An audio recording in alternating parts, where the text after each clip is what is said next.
देखिए पहला सवाल आज का क्या बोल रहा है वो, कोटा से जयपुर तक की वायु मार्ग की दूरी 260 किलोमीटर तथा सड़क मार्ग से दूरी 320 किलोमीटर है। आगे का सवाल थोड़ा सा कट गया है, लेकिन ये बोल रहा है कि यदि कोई व्यक्ति द्वारा बस से तय की गई दूरी 8 घंटे में है तथा हवाई जहाज से वह व्यक्ति 15 मिनट में वही दूरी तय कर लेता है, तो आपको ये सारी चीज़ें, ये 4 क्वेश्चन जो हैं वो सॉल्व करने हैं।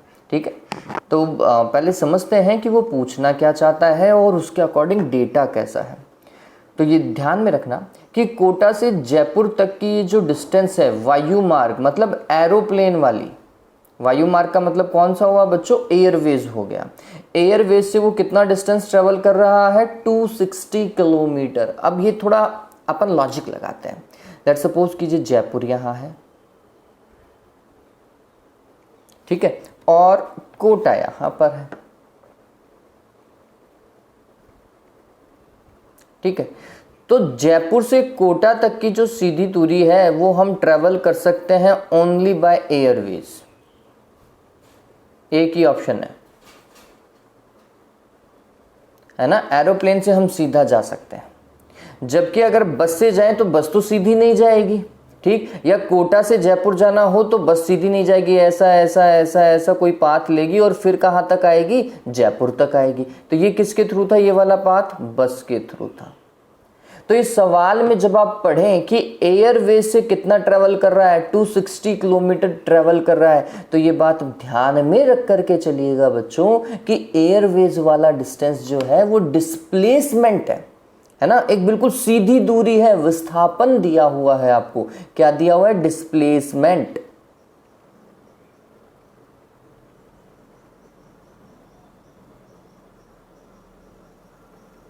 डिस्प्लेसमेंट कितना है, 260 किलोमीटर। डिस्प्लेसमेंट का मतलब क्या हुआ बच्चों, विस्थापन हो गया है। और सड़क मार्ग मतलब रोडवेज से, ठीक है, जो डिस्टेंस है वो कितनी है, 320 है। तो रोडवेज तो डिस्टेंस ही ट्रेवल करेगी भैया, है ना, वो तो दूरी पे चलेगी, जो रोड है उसी पे चलेगी, वो तो हवा में चल नहीं सकती।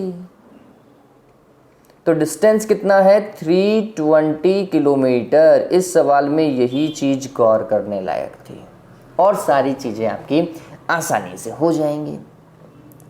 फिर ये बात ध्यान में रखना, जब आप बाई रोड जा रहे हैं, कैसे जा रहे हैं, बाई रोड जा रहे हैं, तो आपको लगते हैं 8 आवर्स, 8 घंटे, ठीक है। और जब आप हवाई जहाज से जा रहे हैं, एयरवेज से जा रहे हैं, तो आपको लगता है 15 मिनट्स ओनली, ठीक है। 15 मिनट्स को मैं कन्वर्ट कर सकता हूं किस में, किलोमीटर पर आवर में, सॉरी आवर्स में। कैसे, 15 में किसका डिवाइड दे दीजिए, 60 का, तो फिर ये किस में कन्वर्ट हो जाएगा, आवर्स में कन्वर्ट हो जाएगा। तो 15/60 कितना होगा बच्चों, आंसर है 1/4, 1/4 आवर। बात समझ में आ गई। चलिए क्वेश्चन समझते हैं। सबसे पहला क्वेश्चन देखिए, बस की औसत चाल किलोमीटर पर आवर में, मतलब आपको बस के लिए एवरेज स्पीड देखनी है। औसत चाल को क्या बोलते हैं, एवरेज स्पीड बाय बस, ठीक है। तो मैं इसका पहला क्वेश्चन कर रहा हूं, एवरेज स्पीड बस के लिए, ठीक है। और एवरेज स्पीड देखता मैं, तो बस स्पीड के लिए होता है डिस्टेंस डिवाइडेड बाय टाइम, ठीक है। तो हम बोलेंगे टोटल डिस्टेंस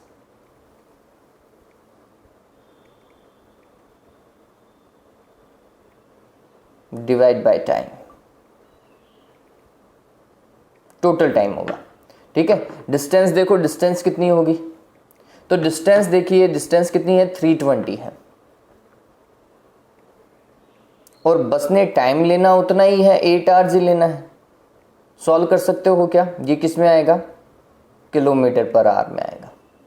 किस में आएगा, ये किलोमीटर पर आवर में आएगा। ये किसके लिए, बस के लिए। फिर बस का औसत वेग, बस का औसत वेग मतलब एवरेज वेलोसिटी,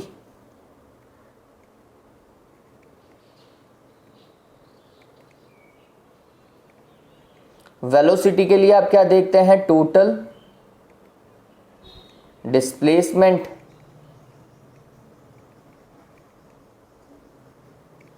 डिवाइडेड बाय क्या, टाइम। टाइम तो बस का ही यूज करोगे, लेकिन डिस्प्लेसमेंट क्या है, 260 किलोमीटर है ना। विस्थापन देखना है बच्चों। जब आप वेग की बात करते हैं, वेलोसिटी की बात करते हैं, तो आप क्या देखते हैं, विस्थापन देखते हैं। तो ये कितना हो जाएगा, 260 डिवाइडेड बाय टाइम बस ने कितना लेना है, 80 लेना है। और इसको कन्वर्ट कर सकते हो आप किलोमीटर पर, ये तो कन्वर्ट करने की जरूरत नहीं है। ठीक है, हो गया। ये तो सीधा सीधा सवाल था। ये किसके लिए था, बस के लिए था। किसके लिए बच्चों, बस के लिए, ध्यान में रखोगे। ठीक है, चलो अब आगे चलते हैं।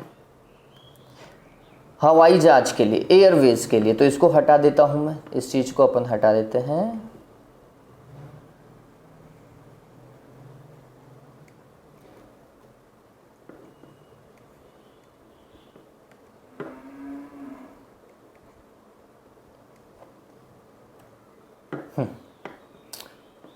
देखिए, अब हवाई जहाज के लिए एयरवेज की बात करते हैं। अगर एयरवेज की बात करते हैं, हवाई जहाज एरोप्लेन की बात करते हैं, तो औसत चाल, किस चाल से जा रहा था एयरवेज के लिए, तो ये बात ध्यान में रखो, वो गया भी 260 ही था। ठीक है, वो गया कैसा था, 260 किलोमीटर। उसका डिस्टेंस भी उसने कितना अब देखो ये बात समझिए, एरोप्लेन ने कितना डिस्टेंस ट्रेवल किया, आंसर है 260 ही, क्योंकि वो चल भी उसी पाथ पे रहे जो उसका डिस्प्लेसमेंट है। ये बात और ध्यान में रखिएगा। ठीक है, वो चल भी उसी पाथ पे रहा है जो उसका क्या है, डिस्प्लेसमेंट है। एरोप्लेन तो इसी से ही तो गया था, इसी पाथ से गया था एरोप्लेन तो, है ना। एरोप्लेन के लिए तो पाथ चेंज हुआ ही नहीं है। ठीक है, तो ये बात ध्यान में रखना कि जब हम एयरवेज की बात करते हैं, तब हमारे पास में जब स्पीड की बात की जाए, किसकी बात की जाए बच्चों, स्पीड की, तो स्पीड क्या होगा, डिस्टेंस डिवाइडेड बाय टाइम। इसके लिए तो डिस्टेंस कितना है, 260 है, टाइम कितना है, 1/4 है। 4 कहाँ जाएगा, ऊपर जाएगा, तो 260 को मल्टीप्लाई कर दीजिएगा 4 से, जितनी भी वैल्यू आए, 40 और 1040 ये आएगी। ठीक है, 1040 किलोमीटर पर आवर। फिर अगर हम इसके लिए एवरेज वेलोसिटी की बात करें, तो डिस्प्लेसमेंट डिवाइडेड बाय टाइम, इसका तो डिस्प्लेसमेंट भी 260 है, डिस्टेंस भी यही था। ठीक है, तो हमने क्या करना है, हमने इसको ऐसा ही लिखना है, वेलोसिटी को। वेग ही तो देखना था ना, औसत वेग क्या होता है, वेलोसिटी होता है, और इसके लिए होगा 260 डिवाइडेड बाय 1/4, सेम, टाइम तो उतना ही लेना है। और ये वापस से कितना आएगा, 1040 किलोमीटर पर आवर। डन हुआ, ये बात समझ में आई। मैं सिर्फ आपको इतना कहना चाह रहा हूँ कि जब आप बस की बात करें तो हर बार टाइम तो बस का ही लेना है, और जब आप एयरवेज की बात करें तो हर बार टाइम आपको एरोप्लेन वाला लेना है। ये क्लियर हुआ। जब आप बस की बात कर रहे हो बच्चों, तो डिस्टेंस और डिस्प्लेसमेंट, दूरी और विस्थापन दोनों अलग अलग है। दूरी तो जो बस ने ट्रेवल करी थी, ये एक्चुअल पाथ जो आपको दिखाई दे रहा है ना, ये वाला पाथ, ये ऊपर वाला, ये पाथ जो उसने ट्रेवल किया था, ये इसका डिस्टेंस है बस के केस में। और बस के केस में डिस्प्लेसमेंट कौन सा है, ये वाला जिस पे वो चली नहीं, लेकिन डिस्प्लेसमेंट ये हमेशा यही रहेगा। ठीक है, लेकिन जब एरोप्लेन की बात करें, तो एरोप्लेन तो बेचारा चला भी इसी लाइन पे था, और उसका डिस्प्लेसमेंट भी ये है, मतलब उसकी डिस्टेंस भी ये है और उसकी डिस्प्लेसमेंट भी ये। ठीक है, तो एरोप्लेन के केस में तो हमेशा ये वाला ही यूज करेंगे, जबकि बस के केस में डिस्टेंस ऊपर वाला पाथ और डिस्प्लेसमेंट नीचे एयरवेज वाला पाथ। ये ध्यान में रखिएगा। ये सवाल अच्छा है, बहुत अच्छा सवाल है।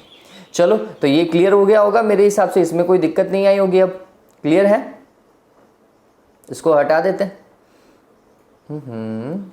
और दूसरा सवाल, जितनी देर में मैं इसको क्लियर करूं, आप दूसरा सवाल पढ़ लीजिए।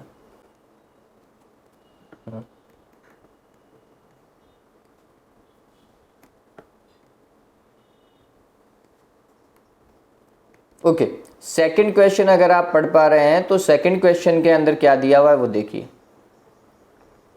सेकंड क्वेश्चन के अंदर वो बोल रहा है कि एक कण एक सरल रेखा में इस प्रकार गति कर रहा है कि कण की आधी दूरी 3 मीटर पर सेकंड की चाल से तथा शेष आधी दूरी को 2 बराबर समय अंतरालों क्रमशः 4.5 मीटर पर सेकंड तथा 7.5 मीटर पर सेकंड से तय करता है, तो संपूर्ण यात्रा की औसत चाल ज्ञात कीजिए। ये बहुत बढ़िया सवाल है।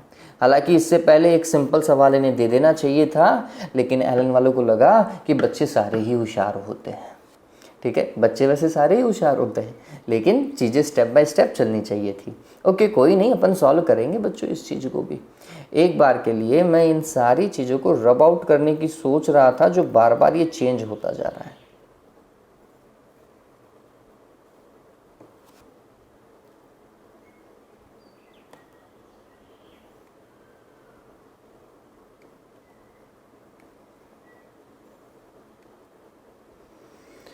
ओके, तो ये क्लियर हुआ। अब देखिए, तो इस सवाल के अंदर वो हमें कुछ ऐसा बोल रहा है कि एक कण एक सरल रेखा में गति कर रहा है। तो चलो एक सरल रेखा बना लेते हैं। सरल रेखा मतलब स्ट्रेट लाइन। ये लो, बना ली स्ट्रेट लाइन। अब इसके अंदर क्या बोल रहा है? इसके अंदर वो बोल रहा है, इस प्रकार गति कर रहा है कि यात्रा की आधी दूरी 3 मीटर पर सेकंड के चाल से। तो इसको पार्ट में डिवाइड कर लो। इस वाले पॉइंट को बोलो A, इस वाले पॉइंट को बोला C, और ये आधी दूरी है यहाँ पर, है ना, हाफ डिस्टेंस। आधी दूरी का मतलब हाफ डिस्टेंस हो गया यहाँ तक। वो यहाँ से लेकर मतलब A से लेकर B तक वो कितनी स्पीड से चल रहा है? 3 मीटर पर सेकंड की स्पीड से वो चल रहा है। ठीक है, स्पीड और वेलोसिटी दो अलग अलग चीजें, ये बात ध्यान में रखना। फिर शेष आधी दूरी मतलब B से लेकर C तक का जो डिस्टेंस है वो 2 इक्वल टाइम पीरियड में ट्रेवल कर रहा है। 2 इक्वल टाइम पीरियड मतलब एक टाइम पीरियड में उसकी वेलोसिटी v1 मान लो, दूसरे टाइम पीरियड में उसकी वेलोसिटी v2 मान लो। मैं इनिशियल वेलोसिटी को v0 बोल रहा हूँ, इस वाली को v0 मान रहा हूँ। इस B से लेकर C तक के डिस्टेंस को वो कैसा कर रहा है वो समझिएगा। t0 टाइम पे वो शायद D पॉइंट तक पहुंचा, और ये BD और DC बराबर हैं, ये जरूरी नहीं है, ये बात ध्यान में रखना। ऐसा सवाल में नहीं लिखा हुआ है। ठीक है, तो हम तो सिर्फ ये मान रहे हैं कि B से लेकर D तक पहुंचने में उसे t0 टाइम लगा, या फिर t1 मान लो, t1 टाइम लग रहा है, और इस t1 टाइम में उसकी स्पीड कितनी है? v1 है। जबकि D से लेकर C तक भी इसे टाइम तो t1 ही लग रहा है, सेम टाइम पीरियड में पहुंच रहा है, लेकिन इस केस में अपनी स्पीड को क्या बना चुका है? v2 बना चुका है। यहाँ पे v1 और v2 कौन से हैं? 4.5 मीटर पर सेकंड और 7.5 मीटर पर सेकंड। ये पता चल रहा है ना, ये दोनों क्या है? v1 और v2 है भैया। ठीक, v0 तो पता चल गया, शुरुआत वाले डिस्टेंस था जिसमें उसने आधी दूरी तय करी। ठीक, क्वेश्चन में पूछ रहा है कि संपूर्ण यात्रा की औसत चाल, आपको एवरेज स्पीड कैलकुलेट करनी है। स्पीड का कॉन्सेप्ट ध्यान में रखें, total distance divided by total time. ठीक है, तो मैं इसी कॉन्सेप्ट को पकड़ करके काम करूंगा भैया। देखो, तो ये पहले वाले के लिए डिस्टेंस s/2 है, टोटल डिस्टेंस s है, A से लेकर C तक का डिस्टेंस s है, तो फिर A से लेकर B तक का s/2 और B से लेकर C तक का भी s/2 है। ठीक है, तो ये बात ध्यान में रखना। A से लेकर B पाथ के लिए, AB पाथ के लिए क्या कॉन्सेप्ट बैठ रहा है? AB पाथ के लिए मैं बोलूंगा डिस्टेंस। डिस्टेंस कितना था? s/2 था। Distance is equals to velocity into time. ठीक है, इस केस में वेलोसिटी थी v0 और टाइम था t0। क्लियर है? और t0 निकाला जा सकता है, t0 is equals to s divided by 2v0 कर दूंगा, आ सकता है। चलिए, जबकि हम बात करें किसकी? B और C के लिए, तो B और C के लिए ध्यान में रखिए, BC वाले पाथ के लिए डिस्टेंस कितना है? s/2। लेकिन इस बार ये डिस्टेंस s/2 जो है वो 2 पार्ट में डिवाइडेड है, एक तो BD और एक है DC। तो ये होगा BD प्लस DC। डिस्टेंस तो ऐसे ही होगा, BD कितना? तो BD डिस्टेंस को कैलकुलेट कैसे करें? Distance is equals to speed into time. Speed कितना? t1, टाइम कितना? t1। तो हमने लिखा v1 t1। ठीक है, BD कैलकुलेट हो गया, DC कैलकुलेट करो, स्पीड कितनी? v2, टाइम कितना? t1 ही है, तो ये हो जाएगा v2 t2, sorry t1। Clear हुआ ये बात। चलो यहां से अगर मैं T1 कैलकुलेट करना चाहूं तो T1 क्या होगा बच्चों, T1 कॉमन लिया तो ये हो जाएगा V1 प्लस V2, ठीक है, इज इक्वल्स टू क्या बच्चों, S/2। ठीक, तो T1 का फॉर्मेट क्या बैठ रहा है वो समझिए, T1 is equals to S/2 V1 plus V2। और मेरे हिसाब से आपको पता चल जाना चाहिए V1 क्या है, V1 है 4.5, V1 है कितना 4.5 और V2 है 7.2। मैंने यूनिट नहीं लगाई है, मीटर पर सेकंड, वो ध्यान में रखिएगा, मैं यहाँ पे स्पेस के अकॉर्डिंग काम करने की कोशिश कर रहा हूँ इसलिए। तो अब देखो मेरा टास्क क्या होने वाला है वो समझिए। मैं लिख रहा हूँ average speed V average is equals to होता है क्या, टोटल डिस्टेंस। टोटल डिस्टेंस क्या, S/2 plus S/2। Total distance तो A से लेकर C तक का ही है, तो हमने बोला टोटल डिस्टेंस है S/2 प्लस S/2 तो ऐसे होगा, divided by total time. Total time कौन सा, यहां से लेकर यहां तक वाला टाइम, T0 था क्या, प्लस B से लेकर C तक वाला टाइम, ये T1 और ये T1, 2T1 लिख दूं क्या। क्लियर हुआ, बात समझ में आई। चलिए अब इसको सॉल्व कीजिए, ऐसा का ऐसा। T0 कैसे निकलेगा, यहां से निकलेगा T0, ये देखो T0 हो जाएगा S divided by 2V0, S divided by 2V0 plus 2T1, इस 2 को इधर ले जाओ तो 2T1 हो जाएगा। 2T1 बराबर क्या हुआ, S divided bye V1 plus V2 हो गया, S divided bye V1 plus V2। Solve the formula, फार्मूले को सॉल्व करो अच्छे से। तो ऊपर देखो, ऊपर देखिए, मैं ऊपर सॉल्व कर रहा हूँ इस चीज़ को। यहाँ पर क्या हो जाएगा बच्चों, S ऐसा का ऐसा ही है और यहाँ से S कॉमन ले लिया तो क्या बच रहा है 1/2V0, ठीक है, प्लस 1/V1 प्लस V2। नीचे आप LCM लेंगे और उससे सॉल्व करेंगे, यहाँ से S कैंसिल हो गया तो ऊपर अब 1 रिमेनिंग है। नीचे देखिए LCM ले लो, क्या हो जाएगा 2V0 और ये हो जाएगा V1 प्लस V2, ठीक है, डन।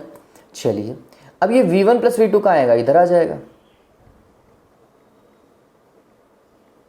और 2V0 इधर चला जाएगा, ठीक है। अब ये जो नीचे आपको डिनोमिनेटर में दिख रहा है, हर में दिख रहा है, ऊपर चला जाना चाहिए बच्चों। तो ये हो जाएगा 2V0 V1 plus V2 divided by V1 plus V2 plus 2V0। बताओ अब ये सॉल्व होगा नहीं होगा। V0 कौन सा, इनिशियल वेलोसिटी। इनिशियल वेलोसिटी कितनी, 3 मीटर पर सेकेंड। देखो मैंने लिख रखा है 3 V0 की value. V1 plus V2, V1 की वैल्यू कितनी है वो देखिए, V1 है 4.5 और V2 है 7.5। कैलकुलेशन कर सकते हो क्या देवताओं, उम्मीद कर रहा हूँ आप कैलकुलेशन कर लेंगे, ठीक है। मैं जल्दी से एक बार के लिए इसका रफ आइडिया देता हूँ। ये कुछ ऐसा होगा, 2 इंटू V0 की वैल्यू है 3 multiplied with V1 plus V2, दोनों को जोड़ो 4 और 7 हो जाएगा 11.5 और 0.5 12 हो जाएगा ये, ठीक है। नीचे सभी को जोड़ना है तो V1 प्लस V2 तो 12 था और V0 3 था 6, 12 और 6 कितना हो जाएगा 18 हो जाएगा। सॉल्व करें क्या इसको, तो 6 से देखिए, 6 2 ज़ा 12, 6 3 ज़ा 18, 3 से 3 कैंसिल, 2 इंटू 2 4 मीटर पर सेकेंड आएगा इसका आंसर, ठीक है। उम्मीद कर रहा हूँ ये चीज़ आपको पता चली होगी। ये है ना, सवाल दिखने में बहुत ईजी लग रहा है क्योंकि समझाया है मैंने, ठीक है, लेकिन सवाल बहुत टिपिकल है बच्चों, है ना। तो ये एक बार के लिए वापस देख लीजिएगा इस सवाल को, ये सवाल बहुत अच्छा है, बहुत अच्छा है। ऐसा सवाल आपको हर जगह नहीं मिलेगा या हर बुक में नहीं मिलेगा, ठीक है। तो क्या बोल रहा था, एक पर्टिकुलर टाइम के अंदर तो उसने इतनी वेलोसिटी से 3 मीटर पर सेकंड से चला आधा डिस्टेंस, और आधा डिस्टेंस वो 2 इक्वल टाइम पीरियड में ट्रेवल कर रहा है, और उन टाइम पीरियड में 4.5 और 7.5 उसकी स्पीड है मीटर पर सेकंड के अंदर। तो आपको सॉल्व करना है एवरेज स्पीड, ठीक, कुछ इस तरीके का केस था। चलिए ये सवाल हो चुका है, नेक्स्ट वाले की बात करता हूं, इस वाले को हटा देते हैं। उम्मीद करता हूं ये चीज समझ में आ गई है अपन को। ओके चलिए नेक्स्ट वाला क्वेश्चन। अरे ये तो घड़ी वाला क्वेश्चन है, बताओ हर बार करते हुए आते हो नहीं करते आते हो? घड़ी के सवाल तो वॉच के क्वेश्चन जो हैं वो हम हमेशा करते हुए आए हैं जब हम छोटे थे, ठीक है? अभी भी कौन से बड़े हुए हो तुम? देखो क्या हो रहा है, घड़ी की मिनट वाली भुजा की लंबाई 4.5 सेंटीमीटर। घड़ी तो सभी को याद है मेरे हिसाब से, है ना? वॉच सभी को पता होनी चाहिए। वॉच में क्या होता है, ओहो हो ये क्या था,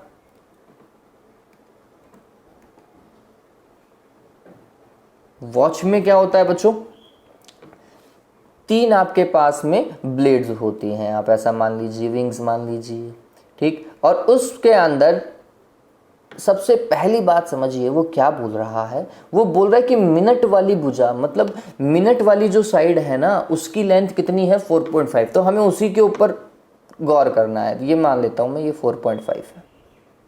कितनी दे रखी है, 4.5 दे रखी है सेंटीमीटर में। तो हम लिख लेते हैं कि हमारे पास में जो आर दिया हुआ है, सर्किल के लिए आर जो दिया हुआ है वो 4.5 सेंटीमीटर है। घड़ी के अंदर ये बात ध्यान में रखना, सर्किल का केस होगा, वृत्त का केस होगा, ठीक है? तो रेडियस मिल गया आपको। 6 AM से 6:30 AM तथा 6 AM से 6:30 PM तक सुई के सिरों द्वारा या सिरों का औसत वेग ज्ञात कीजिए। चलो मेरी बात को समझो, ये सारी बातें एक बार के लिए हटाओ इनको, आप सिर्फ और सिर्फ इस चीज को गौर करो। ये क्या बोल रहा है यहां पर, सोचिए। 6 AM से 6 PM, 6 AM, और घड़ी की मिनट वाली सुई के ऊपर ही गौर कीजिएगा। जब 6 AM मतलब 6.00 है, और जब 00 पे है तो मिनट की सुई कहां पर होती है, इधर 12 पे दिखा रही होती है क्या? इस तरफ 12 लिखा हुआ होता है ना? और नीचे क्या लिखा होता है, 6 लिखा हुआ होता है आवर्स में, ठीक है? तो जब बिल्कुल 00 होता है तो मिनट वाली सुई कहां होगी, यहां होगी। क्लियर है? इस तरफ होगी, ठीक? और जैसे 6:30 बोल रहा है, AM है या PM है वो बाद में देखेंगे। जैसे 6:30 बोलेगा तो मिनट वाला कहां चला जाएगा, इधर चला जाएगा क्या, इस तरफ, ठीक? तो वो उठ करके कहां चली गई है बच्चों, यहां पर चली गई है। ये बात ध्यान में रखना, ठीक है? ये बात वो किसकी बात कर रहा है, औसत वेग की बात कर रहा है। तो आपको हमेशा वेग मतलब होता है वेलोसिटी। वेलोसिटी के केस में देखेंगे डिस्प्लेसमेंट, विस्थापन। तो इसका विस्थापन कितना हुआ, सीधी लाइन ही हुई क्या? ये सीधी लाइन मतलब डायामीटर, व्यास, ठीक है? तो आपको व्यास ही देखना है, डायामीटर ही देखना है इस केस के अंदर, जब वो औसत वेग की बात कर रहा हो। दोनों केस के अंदर आपको डायामीटर ही देखना है, डायामीटर ही डिस्प्लेसमेंट है, विस्थापन है, ठीक? तो इस केस में बोलूंगा कि मेरे को चाहिए हर बार क्या, डिस्प्लेसमेंट। क्या चाहिए हर बार, डिस्प्लेसमेंट। और डिस्प्लेसमेंट कितना है, 2r। 2r का मतलब 9 सेंटीमीटर लिख दूं क्या? डन हुआ ये तो। चलो आगे, चलो आगे है बात। तो आगे बोल रहा है पहले वाले केस के अंदर AM से लेकर AM में ही। देखो सुबह के 6 बजे हैं और सुबह के ही 6:30 बजे हैं। तो कितना टाइम हो गया गैप, देखो 6 से 6:30 के बीच में आधा घंटा हो गया क्या, हाफ आवर हुआ क्या, यही है, ठीक? तो हम पहले वाले केस के अंदर अगर मैं टाइम की बात करूं, केस 1 में अगर मैं टाइम देखता हूं तो टाइम कितना है, आंसर है हाफ आवर। अरे हाफ आवर ही है, ठीक? हाफ आवर को आप सेकंड में कन्वर्ट कर सकते हैं अगर आप चाहते हैं तो मैं इसको सेकंड में अगर कन्वर्ट करूं, हाफ आवर का मतलब होता है 30 minute, and 30 minute into seconds के लिए ऐसा कुछ करना पड़ेगा। डन हो जाएगा? ये किस में कन्वर्ट हुआ, सेकंड में। तो इस केस में एवरेज वेलोसिटी दर्शाएंगे तो ऐसा ही, लेकिन उसका मैग्नीट्यूड क्या होगा। तो हमने बोला डिस्प्लेसमेंट दैट इज 9 सेंटीमीटर में ही यूज कर रहा हूं मैं, आंसर सेंटीमीटर पर सेकंड में निकालूंगा, डिवाइडेड बाय टाइम कितना, 30 मल्टीप्लाइड विद 60। अब इसको सॉल्व कर लो, ये आंसर किस में आएगा, सेंटीमीटर पर सेकंड में आएगा। डन है, ये केस 1 था। केस सेकंड देखिए, केस सेकंड में मैं वैसे तो आप पे छोड़ रहा था, लेकिन देखो एक बार के लिए। अब वो बोल रहा है 6 AM से 6:30 PM, मतलब सुबह से कर ली है उसने शाम, सुबह से शाम पे पहुंच गया है। इसका मतलब क्या हुआ, सुबह के 6 से शाम के 6:30, morning 6 AM to evening 6:30 PM। क्या हो गया, कितना टाइम हो गया रे, कितना 12.5 हो गया क्या, 12.5 घंटे लग गए उसको, 12.5 आवर। ठीक है, तो ये ध्यान में रखना, उसे 12.5 घंटे लग रहे हैं। टाइम को किस में कन्वर्ट करेंगे, सेकंड्स में कन्वर्ट करेंगे, ये बात ध्यान में रखो, क्योंकि पहले वाले केस में हमने सेकंड में सॉल्यूशन दिया है ना। और तो जब ऑब्जेक्टिव क्वेश्चन आएगा उसके अकॉर्डिंग चेंज कर लीजिएगा, लेकिन मैं आपको इस केस में बता रहा हूँ कि टाइम जो है वो 12.5 घंटे है। 12.5 मतलब 12 and 1/2 आर। तो इसको अपन कैसे लिख सकते हैं, 12 इंटू 2 हो गया 24 प्लस 1 25, 25/2 हो गया रे भाई। और ये आर्स है, इसको किस में कन्वर्ट करूं, मिनट में, मल्टीप्लाइड विद 60। इसको किस में कन्वर्ट करूं, सेकंड में, अगेन मल्टीप्लाइड विद 60। कन्वर्ट हो गया क्या ये सेकंड में, बताओ भाई। वापस से आएगा क्या एवरेज वेलोसिटी, वी एवरेज आएगा नहीं आएगा, 9 divided by total time, total time पता चल गया होगा 25, 2 ऊपर चला गया, इंटू 60 सॉल्व कर लोगे क्या, आंसर किस में आएगा, सेंटीमीटर पर सेकंड में आएगा। बात समझ में आई? इस तरीके से ये सॉल्व होगा। चलिए, तो उम्मीद करता हूँ ये चीज़ समझ में आ गई होगी। ये सवाल इजी दिख रहे होंगे, नो डाउट इजी दिख रहे होंगे, लेकिन सवाल बहुत खतरनाक है।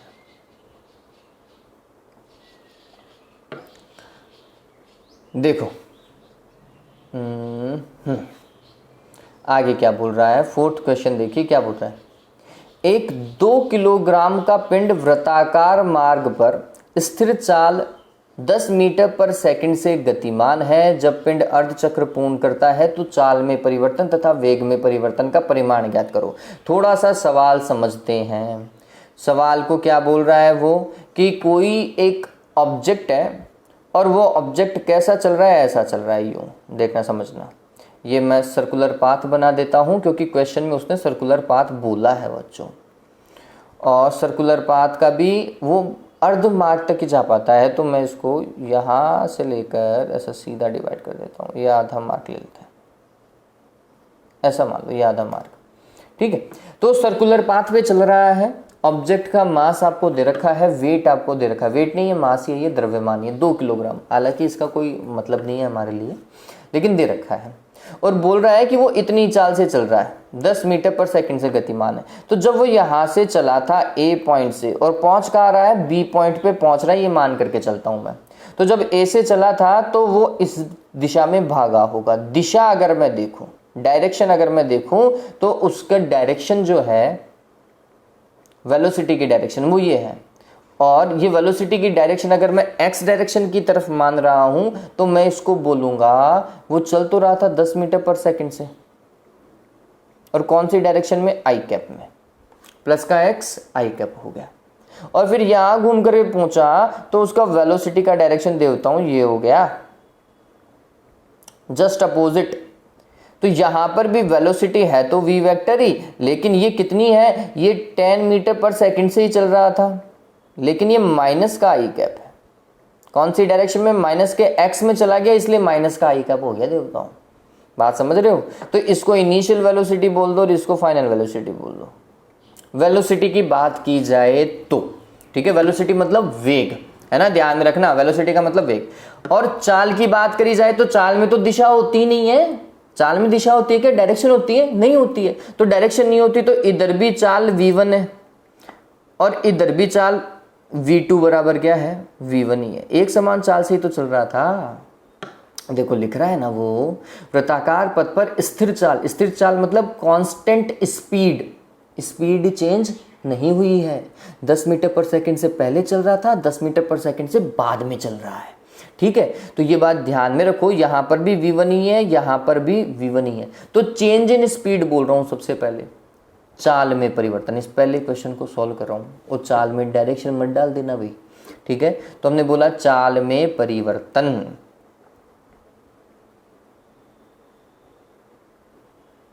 चेंज इन स्पीड, और आपको मैग्नीट्यूड ही पूछ रहा है। परिमाण का मतलब होता है मैग्नीट्यूड, मैग्नीट्यूड हमेशा पॉजिटिव निकालो आप, है ना। कभी ये मत सोचना कि प्लस में ले रहा हूँ या माइनस में, प्लस में लो हमेशा। तो चेंज इन स्पीड जो आएगा वो क्या आएगा, तो हमने बोला फाइनल माइनस इनिशियल, या इनिशियल माइनस फाइनल कर दो, कोई दिक्कत नहीं। अब स्पीड तो दोनों ही केस में इक्वल थी, ये भी 10 मीटर पर सेकंड था और ये भी 10 मीटर पर सेकंड, तो 10 में से 10 को निकालोगे कितना आएगा, 0 आएगा, नहीं आएगा। स्पीड के केस में, किसके केस में, स्पीड के केस में ही, सिर्फ और सिर्फ उसी केस में। लेकिन जब हम बात करें किसकी बच्चों, आगे चलो, लेकिन अगर हम बात करें चेंज इन वेलोसिटी, किसकी, चेंज इन वेलोसिटी की,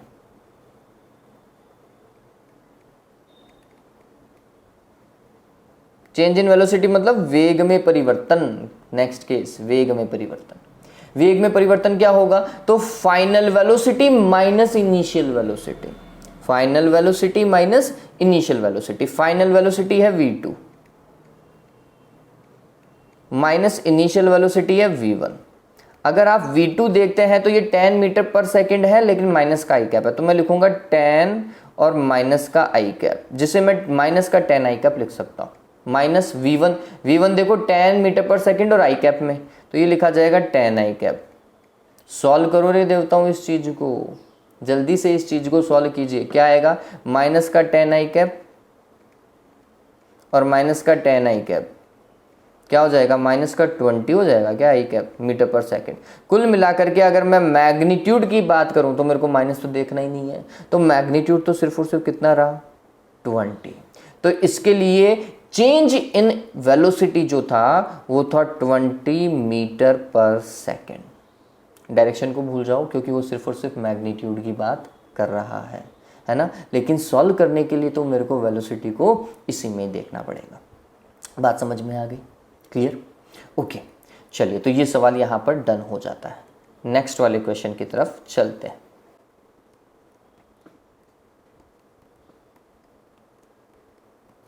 क्वेश्चन देखिए, अब आप थोड़ा सा ऊपर चला गया, देखिए। हाँ, जो नेक्स्ट क्वेश्चन आपको दिखाई दे रहा है वो कुछ इस तरीके का है कि एक कण द्वारा t समय में तय की गई दूरी s बराबर इतनी है। ये दिख रही है क्या, ये दूरी, और ये डिस्टेंस जो है वो टाइम के रेस्पेक्ट में दी हुई है, मीटर है, व्यक्त की जाती है। ज्ञात कीजिए, दो चीजें ज्ञात कर रहा है। पहला क्या, समय 0 से लेकर 5 सेकंड के दौरान, आगे वाली चीज जो है वो पता नहीं है, देख लेंगे एक बार के लिए, इसको छोड़ो। दूसरा देखो, t बराबर 5 सेकंड पर तात्क्षणिक चाल। बच्चों, तात्क्षणिक चाल का क्या बताया था, जब भी तात्क्षणिक चाल का मतलब होता है कि किसी पर्टिकुलर टाइम पर स्पीड, पर्टिकुलर टाइम पे, यहाँ पे पर्टिकुलर टाइम दे रखा है क्या, इस पर आपको क्या देखनी है, स्पीड देखनी है।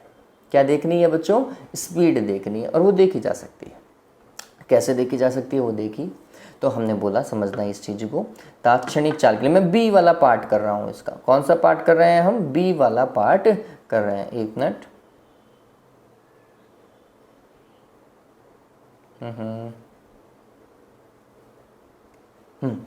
फिफ्थ का बी वाला पार्ट है, फिफ्थ का। एस की वैल्यू कितनी दी हुई है देता हूं, देखो 2.5 टी स्क्वायर। तो अगर मेरे को सबसे पहले अगर चाल देखनी होती तो मैं लिखता v is equals to d s divided by d t. क्या लिखता, d s divided by d t. इसका अवकलन करते डिफरेंशिएशन, और ये क्या होता भाई, ये होता d divided by d T ऐसा का ऐसा, और 2.5 टी स्क्वायर लिखा हुआ है, ठीक है। अब चलो क्या होता है, तो ये कांस्टेंट है ना 2.5, इसको तो बाहर निकालो, इसका कोई मतलब ही नहीं। और टी स्क्वायर का क्या होता है, 2t होता है, टूट करके आगे आ जाएगा, है ना, बस। और एक पावर कम हो जाएगी, एक एक्सपोनेंट कम हो जाएगा, ये हो जाएगा 5t। कितना, 5t। पता चल गया क्या formula, v is equals to कितना, 5t। अब कितने टाइम पे निकालना है आपको, 5 पे निकालना है ना, तो वैल्यू 5 रख दो। तो v इज इक्वल्स टू 5 और टाइम की जगह भी मैं 5 लिख देता हूँ। कितना आएगा, 25 मीटर पर सेकेंड। तरीका बेस्ट एंड सिंपल, ठीक है, यही तरीका है। ये था क्या, 5 सेकंड के ऊपर तात्क्षणिक चाल निकालने का। एक पर्टिकुलर टाइम पे आपको क्या देखनी है, स्पीड देखनी है। अब क्या पूछ रहा है, शून्य से मतलब समय t बराबर 0 से t बराबर 5 सेकंड के दौरान मैं यहाँ पे लिख देता हूँ average velocity, v average calculate करना है। और जब आप एवरेज वेलोसिटी की बात करते हैं इस तरीके के केस में, जब आपको कोई फॉर्मूला दिया हुआ हो तो तरीका यही है, क्या भाई, s2 minus s1 divided by t2 minus t1। सबसे बेस्ट तरीका यही है एवरेज वेलोसिटी को देखने का, औसत वेग को देखने का, औसत वेग को देखने का। क्या करो भाई, s2 t की जगह 5 रखो, तो ये क्या होगा 2.5 और 5 का स्क्वायर हो जाएगा क्या, t की जगह 5 रखो, 5 का स्क्वायर माइनस क्या होगा बच्चों, s1 t की जगह 0 रखो, t की जगह 0 रखते ही सब कुछ 0 हो जाएगा क्या, divided t2 minus t1, t2 और t1, तो क्या हो जाएगा 5 माइनस 0, ये तो 5 ही हो जाएगा। अब यहाँ पे देखो ये कुछ ऐसा हुआ, 2.5 इंटू 5 इंटू 5 डिवाइडेड बाय 5, 5 से 5 कैंसिल, 5 को 2.5 से मल्टीप्लाई करो, इट इज 12.5 ना मीटर पर सेकेंड। किसके लिए, एवरेज वेलोसिटी के लिए। किसके लिए बच्चों, एवरेज वेलोसिटी के लिए। पता चला एवरेज वेलोसिटी कैसे निकालते हैं, अगर कोई एस का फॉर्मूला टी के रेस्पेक्ट में दिया हुआ, ठीक है, तो ये तरीका आपको यूज करना पड़ेगा। चलो यहां तक क्लियर हुआ। नेक्स्ट क्वेश्चन की तरफ चलते हैं। 5th question complete.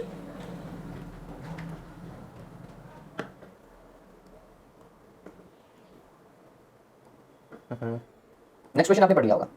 देखो क्या बोल रहा है, वो कुछ ऐसा बोल रहा है कि 1 मीटर त्रिज्या वाले अर्धवृत्त, मतलब सेमी सर्किल, अर्धवृत्त का मतलब हुआ सेमी सर्किल, और 1 मीटर का मतलब हुआ 1 मीटर रेडियस, त्रिज्या का मतलब रेडियस हुआ। अर्धवृत्त पर गति करते हुए एक कण 1 सेकंड में बिंदु A से B तक पहुंच जाता है। औसत वेग का परिमाण ज्ञात कीजिए। बहुत सिंपल है। देखो बच्चों पहली बात को समझिए, औसत वेग इस केस के अंदर मैं कैसे निकालूंगा। औसत वेग मतलब एवरेज वेलोसिटी। क्या दिया हुआ है, 1 मीटर रेडियस दिया हुआ है इस बात का। 1 मीटर रेडियस ही आपको दिखाई दे रहा है ना, ये वाली चीज, ये 1 मीटर रेडियस आपको दी हुई है, ठीक। और बोल रहा है कि 1 सेकंड में A से B तक पहुंच जाता है। A से कहां पर, B पर पहुंच गया 1 सेकंड में। तो A से लेकर B तक जाने में उसे टाइम कितना लगा, 1 सेकंड मिला, ठीक है। 1 सेकंड तो टाइम लग गया।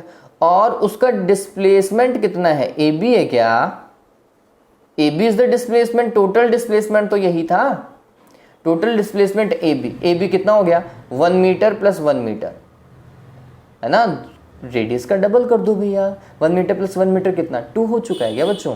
तो इसका आंसर क्या आएगा, 2, टोटल डिस्प्लेसमेंट 2, टोटल टाइम कितना 1, तो कितना आएगा 2 मीटर पर सेकेंड आ जाएगा क्या। सिंपल, खत्म। चलो आगे वाला सवाल देखिए, 7th और लास्ट है आज का। ये कुछ ऐसा बोल रहा है कि एक होटल और रेलवे स्टेशन के बीच की दूरी 10 किलोमीटर है। ठीक बात है, कोई दिक्कत नहीं, दूरी दी रखी है।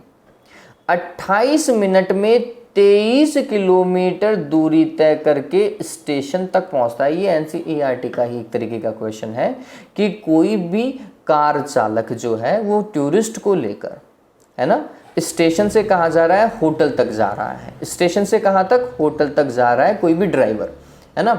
और उसे कितना टाइम लगता है, 28 मिनट लगते हैं। कितना ट्रेवल किया उसने, 23 किलोमीटर ट्रेवल किया। अब ये थोड़ा सा समझिए, सवाल कुछ ऐसा है बच्चों कि यहां पर मैं लिख देता हूं स्टेशन, रेलवे स्टेशन, और यहां पर अपन लिख देते हैं होटल। होटल और स्टेशन के बीच की सीधी दूरी ये 10 किलोमीटर है। तो मेरे हिसाब से आपको ये पता चल गया होगा ये क्या चीज है, विस्थापन, डिस्प्लेसमेंट, ठीक है। और जब वो वास्तविकता में, है ना, रियलिटी में स्टेशन से कहाँ जा रहा था, होटल जा रहा था, तो उसको कुछ ऐसा पाथ ट्रेवल करना पड़ रहा था, बहुत बड़ा पाथ। और ये पाथ कितना है, ये एक्चुअली में है 23 किलोमीटर का, सीधा रास्ता था ही नहीं, ठीक। या फिर कार चालक ने अपना पैसा बनाने के लिए बड़ा रास्ता चूज किया है, जैसा भी है, ठीक है। तो 28 मिनट में वो टाइम ट्रेवल करता है ये। तो टाइम तो दोनों ही केस के लिए क्या होगा, 28 मिनट होगा। दोनों के इस मतलब वेलोसिटी में भी और स्पीड में भी, वेग में भी और चाल में भी। ठीक, तो बोल रहा है औसत चाल और औसत वेग का परिमाण ज्ञात कीजिए, क्या ये बराबर है? दोनों चीजें हम बताएंगे। तो पहली बात तो औसत चाल। औसत चाल क्या होता है? Total distance divided by total time. औसत चाल, चाल का मतलब स्पीड, इंग्लिश वाले दिमाग में रख लो रे देवताओं, चाल मतलब स्पीड होता है। ठीक है, तो स्पीड देखनी थी, स्पीड क्या होगी? तो हमने बोला डिस्टेंस आएगा। जब भी स्पीड आएगा तब क्या आएगा? डिस्टेंस आएगा। Distance divided by time, total distance divided by total time, that is speed. Total distance कितना? 23 किलोमीटर। टाइम कितना लगा उस देवता को? 28 मिनट लगे, 28 मिनट। तो 28 मिनट को मैं आवर में कन्वर्ट कर देता हूँ, ऊपर 60 से मल्टीप्लाई कर दूँ, नीचे 60 का डिवाइड या ऊपर 60 से मल्टीप्लाई, बात एक है। ठीक है, आ गया स्पीड का केस। चलो, अगर वेलोसिटी देखनी होती तो क्या होता? Total displacement divided by time. Time तो केस वही है, 28 मिनट ही है, 28 मिनट ही है। ठीक है, तो जब आपको वेलोसिटी देखनी हो तो वेलोसिटी के केस में आप क्या देखेंगे? ये देखेंगे क्या बच्चों? डिस्प्लेसमेंट। डिस्प्लेसमेंट कितना है? 10 किलोमीटर है, डिवाइडेड बाय टाइम तो उतना ही है 28, और यहाँ पे 60 से मल्टीप्लाई कर दो। दोनों ही केस के अंदर ये वाली वैल्यू किस में आएगी? किलोमीटर पर आवर में आएगी। किस में? किलोमीटर पर आवर में। अब इसको सॉल्व करना आपके हक में। ठीक है, तो इसे सॉल्व कर लीजिएगा। उम्मीद करता हूँ यहाँ तक आपको अच्छे से समझ में आ गया होगा। सवाल को अच्छे से पढ़ो और समझो कि उसके अंदर कौन सा पैटर्न फॉलो हो रहा है। आज के लिए इतना ही बच्चों। Have a good day, take care.